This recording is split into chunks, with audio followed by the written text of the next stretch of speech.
Tim Hayes to be speaking to us on this occasion, as he's going to be talking about the short-term missions, as we've been mentioning.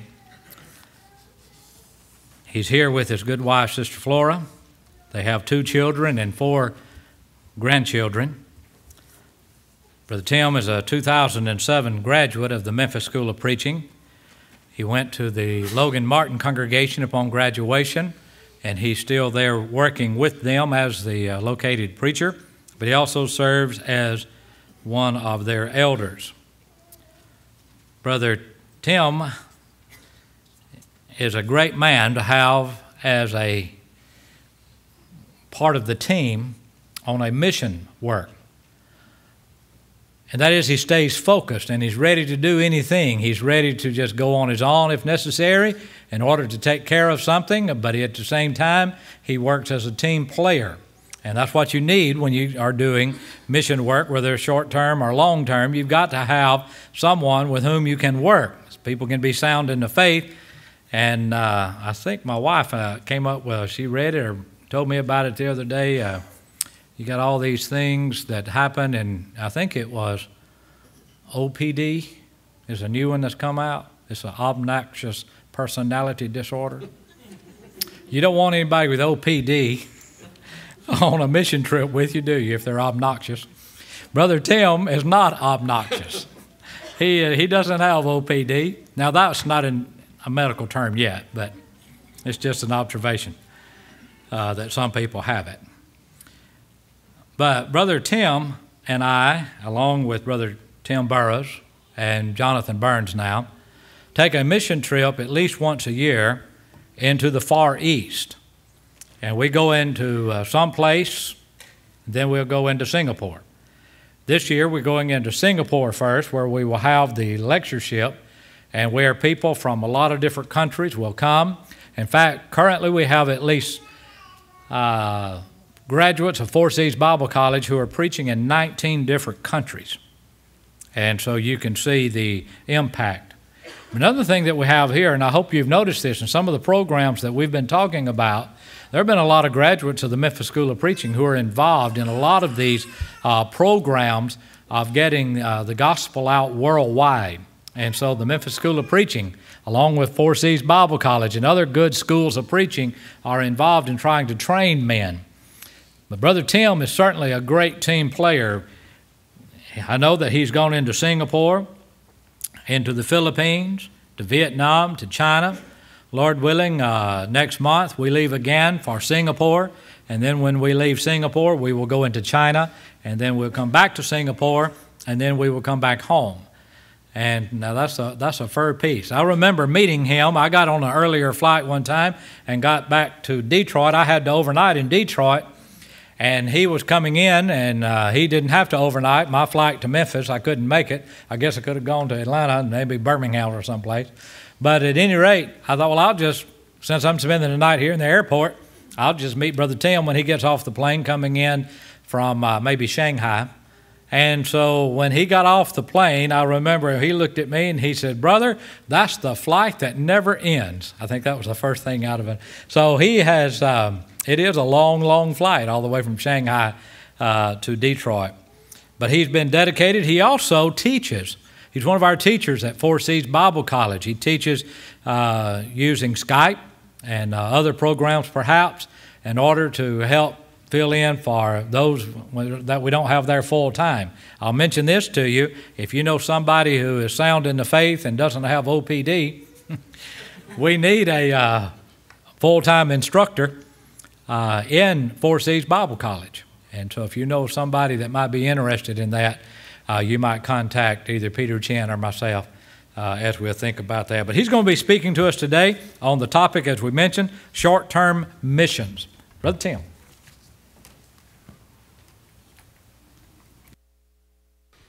A number of years back, Brother Bland and Brother Peter Chin approached me and asked if I would consider teaching via Skype in the Four Seas Bible College located in Singapore. Of course, that's a work Brother Ira Rice began so many years ago, and we are so happy to be a part of that. I wondered why Brother Bland had asked me to speak today. Now, I know When Brother Chin asked me about teaching in the school in Singapore, he asked me to teach on Skype. I said, okay, tell me what Skype is and I will teach it. Today I know my part. If I can do this, you can too. You can carry the gospel to the world. You can teach others. The all-knowing God gave us that commission. And the all-knowing God who knows the hairs on your head know that you are capable of doing these things which He has commanded. And we are honored and we are privileged to be called His children. And we are honored and we are privileged to go forth as soldiers of the cross. You'll remember your studies in the Old Testament. When you come to that great book of Nehemiah, the occasion where Nehemiah is confronted by Sanballat and Tobiah, and they are desiring to destroy the work, to stop the work of the building of the wall, the rebuilding of the walls. Nehemiah, as recorded in Nehemiah 4:14, said, "And I looked and arose and said unto the nobles and unto the rulers and to the rest of the people." Nehemiah is going to charge these individuals, what? Be not afraid of them. Listen to him. Remember the Lord, which is great and terrible, and fight for your brethren, your sons, your daughters, your wives, and your houses. When I go into all the world, brethren, I am fighting for you. I am fighting for my family. When we carry the gospel to the world, we are fulfilling our obligations to God as His child, to preach and to teach His soul-saving gospel. Short-term missions. I want to address this. One thing of which we want to speak today is there are those, and I understand this, there are those who object to short-term missions. Well, I would like for us to investigate that, to discuss that some. But Brother Bland, I took liberty a little bit. I expanded the topic that you gave me because I entitled it "Short-Term Missions with Eternal Blessings and Benefits." Brethren, when we lose sight of the individual soul, I understand the overall theme of this study today is how to reach the masses. But when we lose sight of the individual soul, we lose the masses. And what you and I can do in short-term missions, we can go and teach. My wife and I lived on the coast of North Carolina. You want to talk about a mission field? Many of you men have been to that very congregation, have preached, and helped us teach in that area. Brother Mosier led a door-knocking campaign with students many years ago. He was telling someone earlier, and one of my favorite Brother Mosier's stories, one in which I was involved. We were still living there, working with that congregation. 16 individuals put Christ on in baptism in that short-term mission work. Many souls were restored. Brother Mosier called home one night, talked to Sister Moshe, she's bowing her head, hiding. Said, had 9 people baptized already. She said, where are you? I think she thought he was in the deep darks of Africa somewhere. And who is preaching?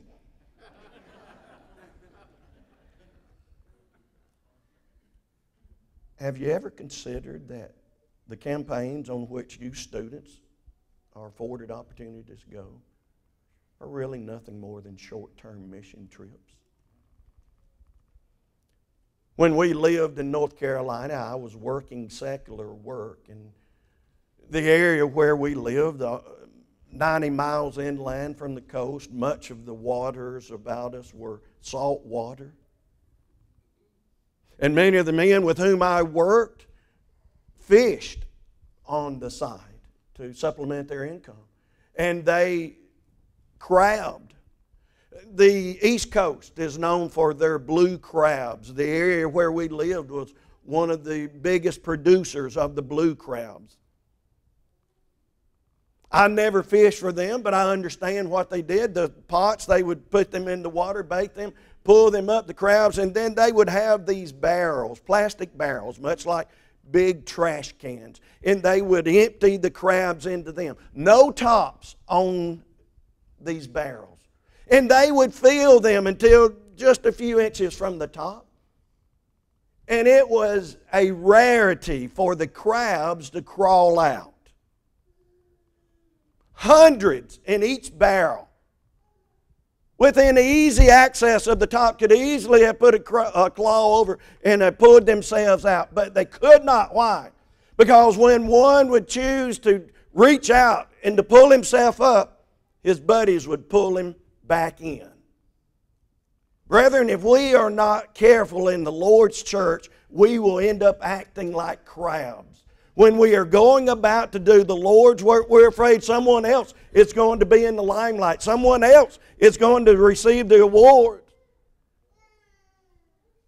Let's go into the world and teach the gospel. I've recently heard a number of my brethren declare this: expository preaching is the only type of biblical preaching.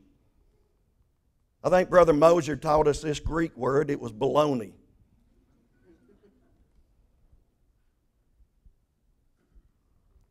A book that I know has been used here in time past, Brother Tom Holland, in his sermon design and delivery stated this: no one method of sermon design should be employed exclusively.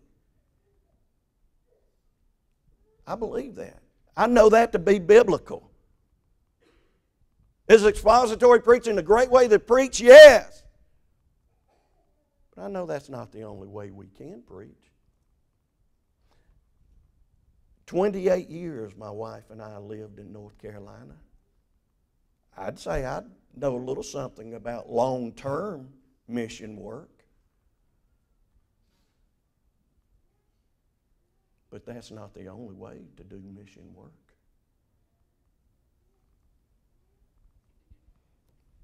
Where we get into problems in our teaching, and when we decide our way is the only way, is when we go from exegeting to eisegeting. Isn't that correct?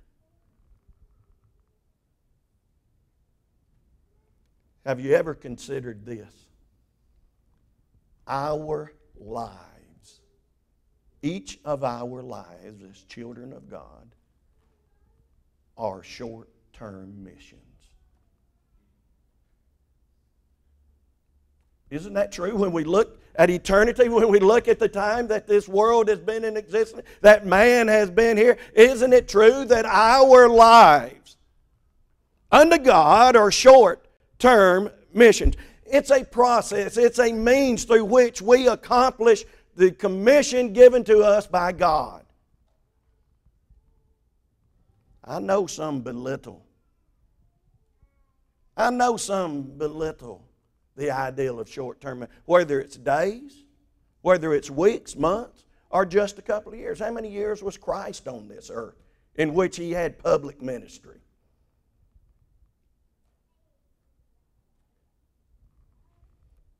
Some would say, oh, those few weeks, that's just a glorified vacation. My friend will invite you to go with him anytime. Glorified vacation, I know one thing, you've not been. And if it is true that the trips and the mission work that you do is nothing more than a glorified vacation, shame on you. if it is not true. I challenge those who make that accusation with God's Word. Paul would record in Romans 14 and verse 4, "Who art thou that judgest another man's servant?" I don't like the way you do that. A friend of mine once said that someone told him, member of the church where he preached, "I don't like the way you do personal evangelism." Many of you have already heard this. He said, "Okay, how do you do it?" I said, "I don't." "Well, I like the way I do it better than the way you don't do it." How are we going to do it? Let's do it, brethren. Whether you go and move there and stay with your family, or else you go and make these short-term trips. Oh, it's not a glorified vacation. It's a glorious victory. Why? Because I can do all things through Christ, because I'm carrying the gospel of Christ, the soul-saving gospel, into the world. You remember Jonah, in Jonah 3 and verse 4, Jonah began to hinder. How long was Jonah there? Look at that great sermon he preached. 40 days, and Nineveh shall be overthrown. Did it work? The Bible tells us they repented. Oh, I know later they turned away from God. I know later, and God is going to hold them accountable. Did Jonah do what God had commanded him to do at that point in time? Yes. He took the message of God. Did the people of Nineveh do what was commanded of God for them to do? Yes.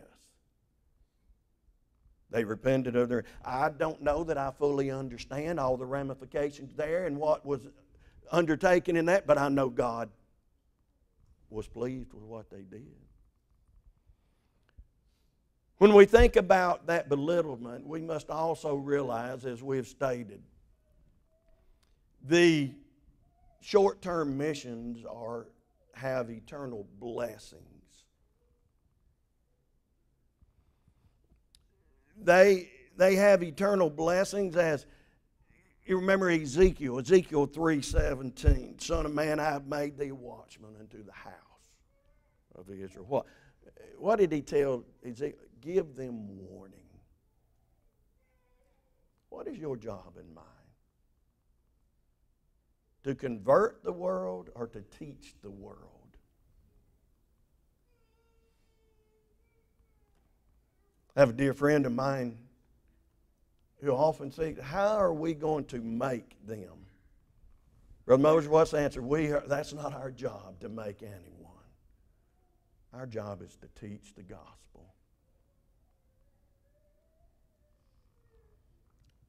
Jesus said this, what? Go into all the world. Jesus said, teach all nations. Jesus said that repentance and remission of sin should be preached in His name, what? Beginning in Jerusalem, Judea, Samaria, and uttermost parts of the world. There's where it began, brethren. It did not begin in America. We have to understand that as an American. Have we been blessed? Greatly blessed. But when we go overseas, we do not teach an American gospel. There is one God, one world, and one word. They are blessed. We, as teachers and preachers of the gospel, are blessed. Those to whom we go are blessed. God said He found no pleasure in the death of the wicked. He did not then, He does not today. Ezekiel 18 talks about, but if the wicked repent. God said He's not willing that any should perish, but all should come to repentance. All that are in the world, the gospel that you teach here is the gospel we teach wherever we go into the world.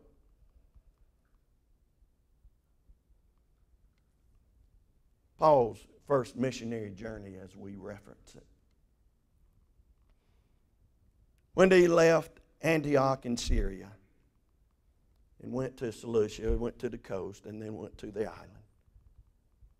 And he went across the islands from the cities of Salamis to Paphos. And then he turned northward and went up to the mainland again. He went into Perga, Antioch of Pisidia. You tell me, how long did he stay in these areas? Was it the idea, I have to stay here X number of days? Doesn't really matter what I do. Doesn't matter what I teach. As long as I've punched the clock and put in my time in these days. Where in the Bible does God teach that? Short-term mission, some would say, have no place. You better talk to God and Paul about that. When he went to Iconium, Lystra, Derbe. And we look at that and understand that he had really, in essence, turned his way back home, but he was going to turn around and reverse his route. In Acts 14, beginning in verse 21, and when they had preached the gospel to that city and had taught many, they returned again to Lystra, to Iconium, to Antioch. Listen to him. Confirming the souls. Confirming the souls of the disciples, exhorting them to continue in the faith, and that we must through much tribulation enter into the kingdom of God. And what else did they do? Notice, and when they had ordained them elders.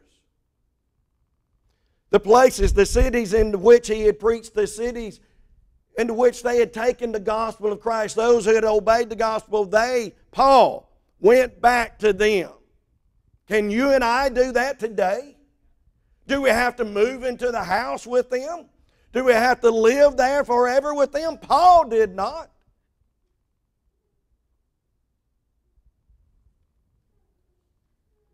In Acts 15, in verse 36, as they made preparation to go on that second journey. Some days after, Paul said unto Barnabas, what? Let us go again and visit. Now, brethren, I'd suggest to you that if you'd look at that word, and the word James used, it's the same word. To visit the fatherless and the widows in their affliction. It's more than just, how you doing today? Paul went to check on the brethren and see to their needs. Can you and I do that? In short-term missions, or do we have to live full-time with them?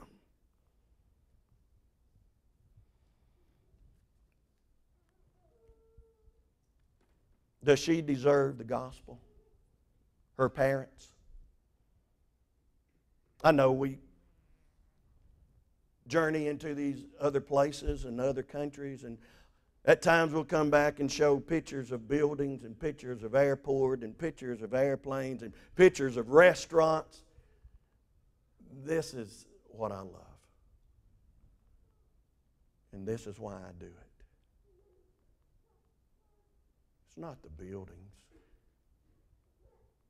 Brethren, it's the souls.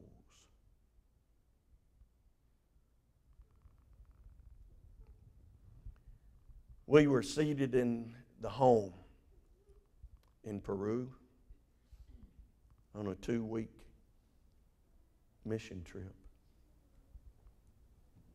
We had knocked her door the day before, set up a time in which to go back and to meet with her the next day.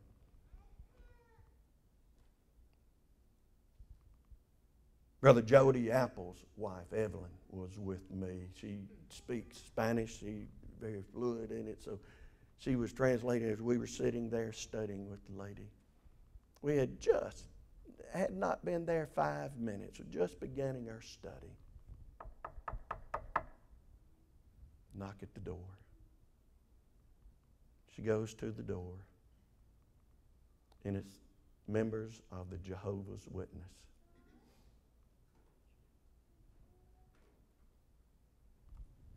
She sent them away. We continued our study. The next day, the lady obeyed the gospel of Christ. I told Evelyn, I said, we snatched one from the pits of hell. We better be there, short term and or long term, because they are there. Do we understand that? Satan is there. We have to be there. I see these little faces. Oh, that age, oh, so sweet and innocent. Not accountable to God. But given time. Given time. She needs to hear the gospel now. She needs to know. Her parents need to know. Brother Bland is very kind in allowing me to travel with him. I love it dearly. Love the opportunities we have. A few years back, we had made plans to go into China. I was not able to acquire a visa. They said, no. I said, okay. So I made different plans. He addressed the idea that we teach in the Four Seas Bible College, which we do. 19 countries, students from 19 countries have come to that school.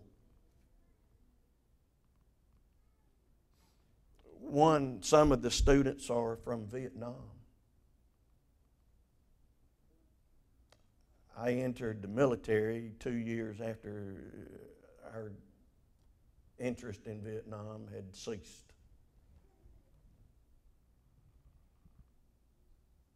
When Brother Bland, I think they were going into China, and I said, meet you in Singapore.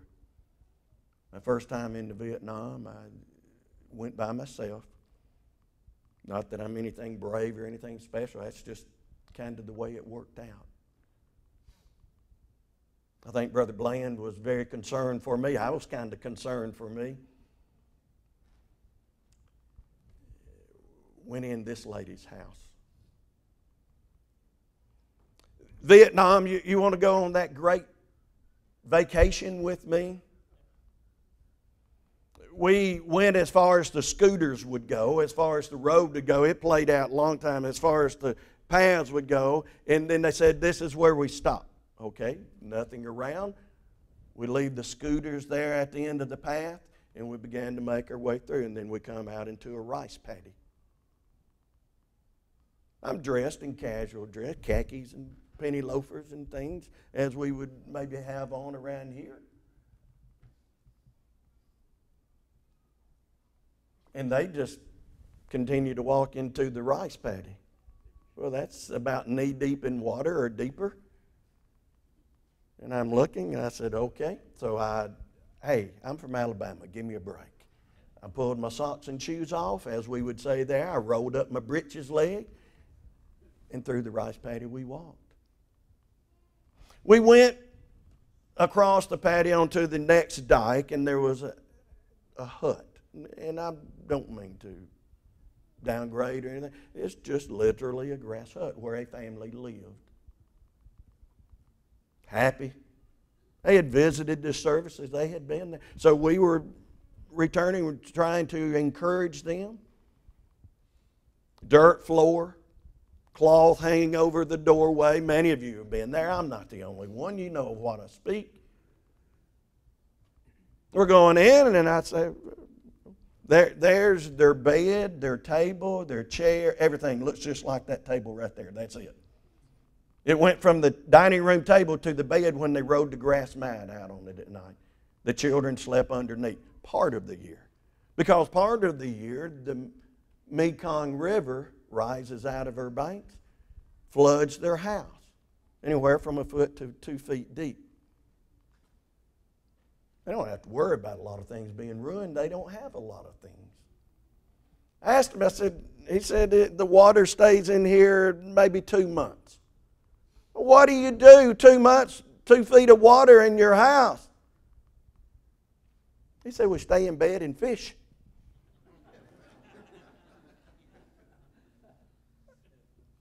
Wow. I get a leak in a water line at home. I'm having a fit, as we say. And these people, that's where they live. That's home. Am I just going to move into the home with them, into the house with them? No. We look at these things. This man here, they were making brick, bringing clay up out of the Mekong River. You Vietnam veterans, where they baptized, the congregation with which I work is outside of Can Tho. It's all the way to the southern tip. Brother Mosier recognizes that name. There was a great American presence there. I forgot to tell you, the lady here, I was talking with her, and she's a widow. Her husband was killed in the war, fighting on the American side. Never felt so helpless in my life. Through one of my students, I told him, you tell her, I'm sorry our government could not have done more for their people. Here's her response. That's no problem. We have no problem. That's the government. We are the people.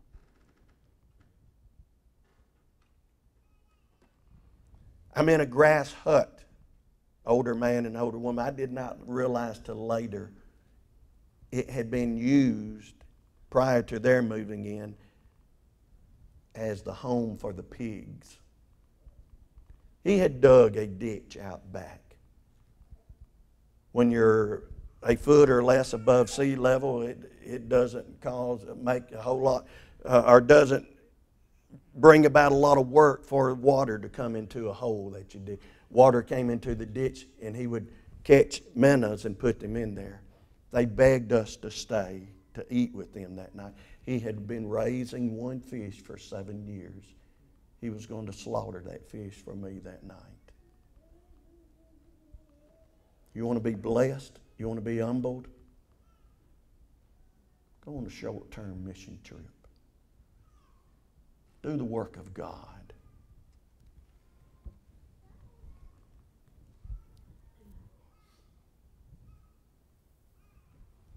She sells her goods on the street corner. She has a little booth where she makes soup and sandwiches. Does she deserve to hear the gospel of Christ?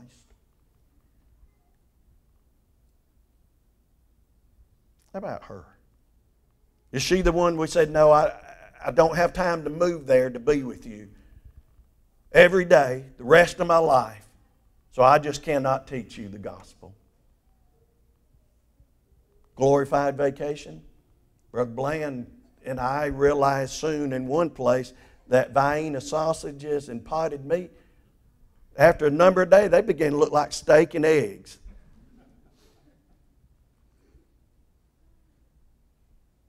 Here's why we go, brethren. It's not that we can go and live there forever. What do? We teach the gospel. What's the opportunity? To convert the lost. Many of you know what that is, don't you, John? Many countries into which you go, when you go in your hotel room, you look up in the top, Tim knows, that's pointing you so you'll know when you bow which way to pray.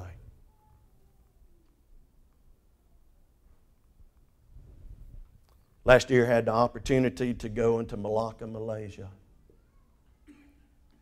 These are faithful brethren. And so many of these here, faithful beyond our imagination. One young lady that came to the Four Seas Bible College had left home just after her father had gotten out of prison. Why? Why was he in prison? Because he was a Christian.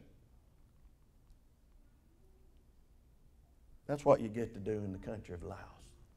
I said, I'll come see you. Well, Brother Hayes, you can come, but we cannot meet you here. We'll have to go into Thailand to meet you. And then we're going to argue about how long do we stay and have to stay when the world is lost.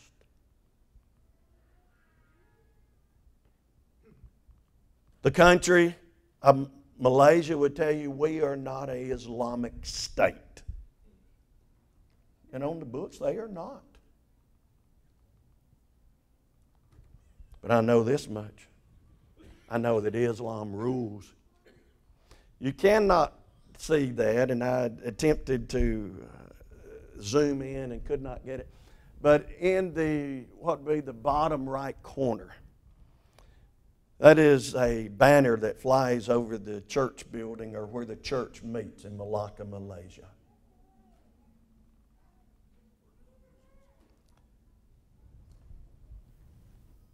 Non-Muslims only. By law. By law. In Malaysia, if you're born full-blood Malay, you would die Muslim. That's their law. In our country, we have debates whether we can accept Sharia law. This is what Sharia law gets you. Non-Muslim only. Sharia law rules. They don't have to be an Islamic state. But if they have accepted Sharia law, then when it comes a debate between Sharia law and civil law, Sharia law wins every time. No question. Wives, your husband converts to Islam, your children will be Islam.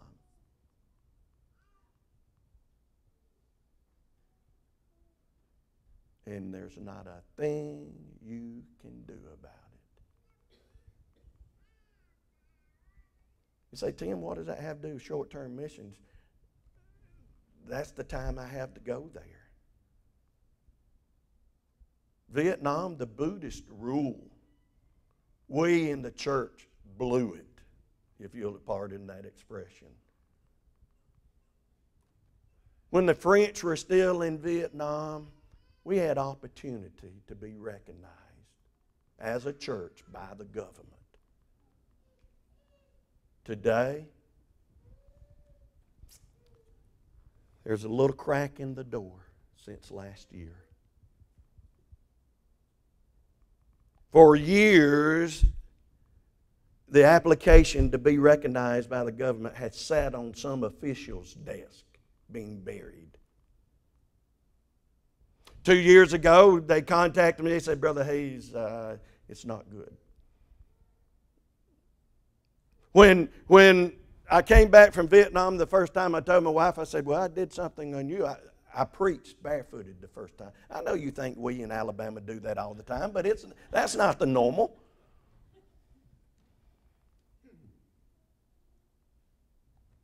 As they would close the outer gate and close the door, and we would meet to worship God. Why? Because when the Buddhists know what you're doing, they've already had to give up one building. It sits empty. They were doing horrible things there as a church. They were bringing in little children and teaching them and feeding them. They were doing horrible things. They were teaching them English, absolutely free of charge. And then they would be able to know the students better and to know the ones whom they maybe could teach without being turned into the law. One of the members there, their friend is a policeman, and he said, we know what you are doing, and you will cease and desist, or else someone is going to prison, and there will be some very heavy fines. Well, number one, these brethren have nothing to pay with which to pay a fine. You go into Vietnam, and they start, when you exchange your money, and the exchange rate is 25,000, literally 25,000 to 1. I went into the airport, exchanged a couple $100. I had no $100, and they started paying me in $500,000 bills. I took a picture and sent them home, told my wife, I've not been here 15 minutes, and we're millionaires.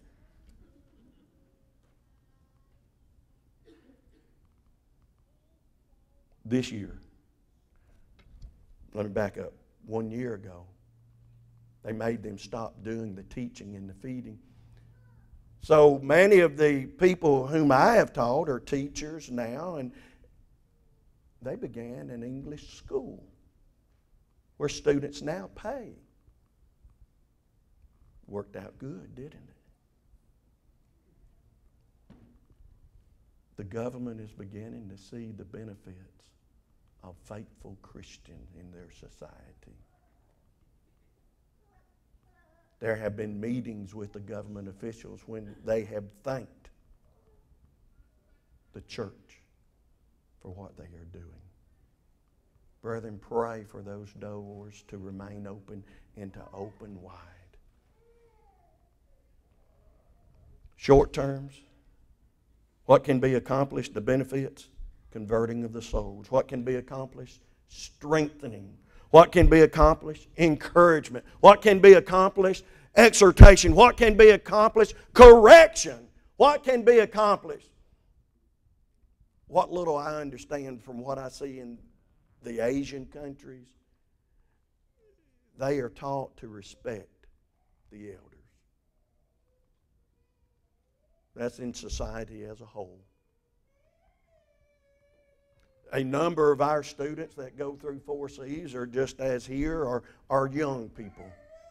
And we are appreciative of that. But when they go back home and begin to teach mom and dad and grandma and grandpa and aunt and uncle, it's not readily received. But when someone goes with a little age and teaches the same exact gospel they have taught, then those brethren are reinforced and their teaching is reinforced. And I don't have to move there in order to be able to do that. In a few days, in a few weeks, we can accomplish great things. But brethren, the main thing is we have to go. Thank you. Thank you, brother. Thank you, brother. I have a question. When he said those young people go and they teach what they preach and teach, and the grandparents don't receive it, but then when someone goes that has a little bit of age, and he looked at me. But anyway, short-term missions. You know, my hat is off. My admiration goes out to those who dedicate themselves to live on foreign soil and have been there for many, many, many years. But still, some of those involve themselves in short-term missions. I know Brother Rice, who lived in Singapore and in Malaysia, would go anywhere else, whether it's in India or Pakistan or wherever, to teach the gospel, but he was just using Singapore as a headquarters for that, so he was still doing short-term missions. And I'm convinced that if we're going to evangelize this world, it's going to take not only mass media, but a lot of short-term missions. Because if I live only in one place 40 or 50 years, I'm into that place, and if I'm not careful, I set up paternalism. That is, I become the father of the situation there, rather than teaching the congregation to become indigenous, that is, supporting on their own, like the Apostle Paul did. He went in and preached places, and they wound up supporting him to go to other places. Paul didn't go in there and build their buildings necessarily and raise money for them and set them up on support. Rather, they supported him as he continued on.